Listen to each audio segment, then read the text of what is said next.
Good morning, everybody. Lee Brower here, and welcome to this week's edition of Meaningful Monday. I am grateful to be here, and I am glad to be here. Let me ask you a question. What do you value more than this?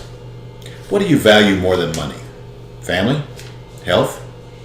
Relationships? Education? Your beliefs or spirituality? I don't think one of you would say that you value any of those more than this, or that you would trade any of that for more of this.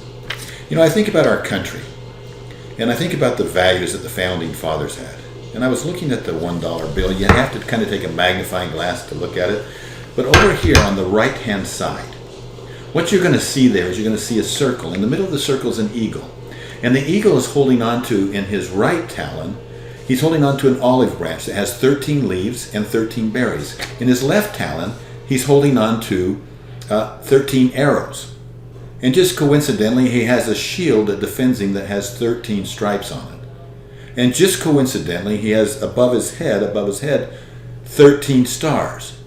And just coincidentally, he has a banner that goes through his beak that says E Pluribus Unum. And there's 13 letters in E Pluribus Unum.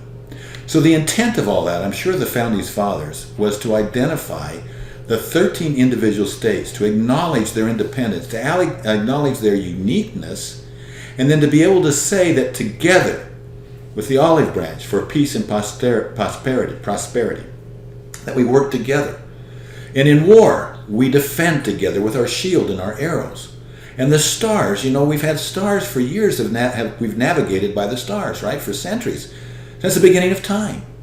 And so what it's really saying is that for the 13 stars which represent the states, that they are going to learn, take their wisdom and their light, and together develop plans where they can navigate together going forward.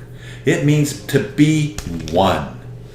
But being one does not necessarily mean that all of us should have the same abilities or the same gifts, or that even that we should all be in agreement.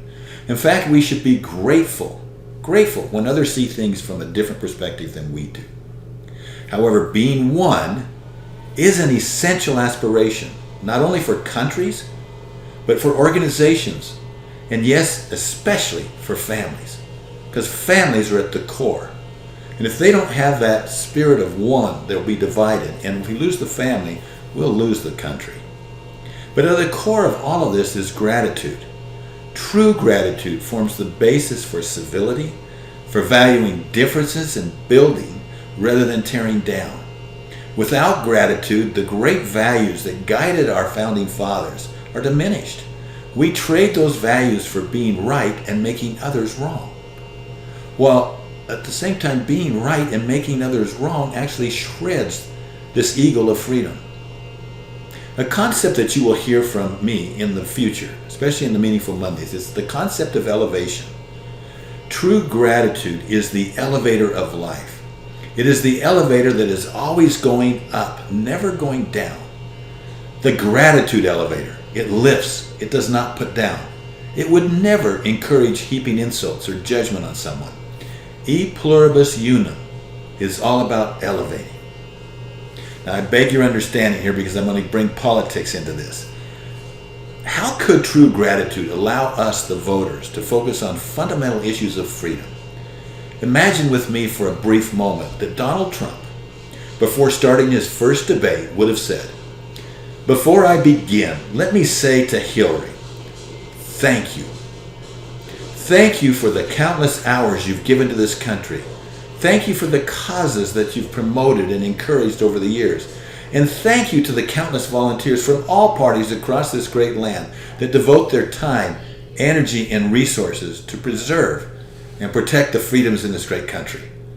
I have learned from each of you, and I am inspired from all of you, and encouraged to add my unique talents, my expertise, my energy and relationships to make this country greater." Do we differ on how we should move forward? Do Hillary and I differ? Absolutely. And those differences come with profound consequences. Let's talk about those. Or it could have been Hillary approaching it from gratitude. "Donald, before we begin, let me say thank you. Thank you for the countless hours of investing manpower, money, and resources to add jobs and create value in numerous communities across this land and beyond.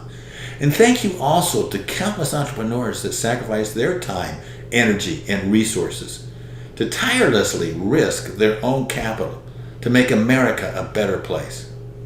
Yes, Donald, you and I starkly differ on how to achieve this, but I do know this, and that is if we're going to move forward and restore the principles that form the foundation of this great country, we will have to do it together. I need you and you need me.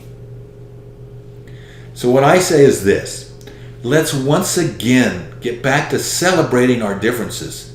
Don't be putting people down. Learn from each other personally, professionally, and politically. E pluribus unum, at home, at work, in our communities, and yes, in our country. Let's live life deliberately and meaningfully. I'll talk to you next week. Onward and upward.